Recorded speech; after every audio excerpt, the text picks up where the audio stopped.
বাবা, আপনি কি পুষ্পা মুভি দেখেছেন?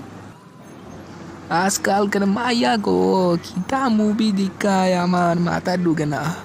কিতা মুভি আমি দেখছি না গো মাই। আরে বাবা, আপনি এটা দেখেন নাই? বোঝো মাইয়া, এটা আমগো দেখুন লাগে না। আমরা এটা যে সময় ছোট আসলাম এই সময়তেই জানি। আব্বা, আপনাকে সময় তো মুভির নায়ক আল্লু অর্জুনেরই জন্ম হয় নাই, আপনি কেমনে দেখলেন?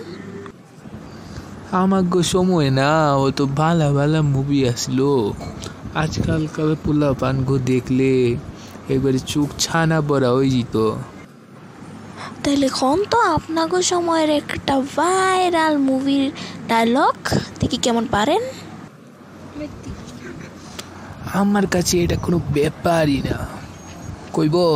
কইবে একটা ডাইলগ। হ্যালো, কইতেছি। মারবো এখানে, লাশ পড়বে শ্মশানে। তাহলে হইনি ডায়লগটা হার উন্নালই। দেখতে হবে, খরচা আছে। এই ডায়লগটা হলো মিঠুন চক্রবর্তী।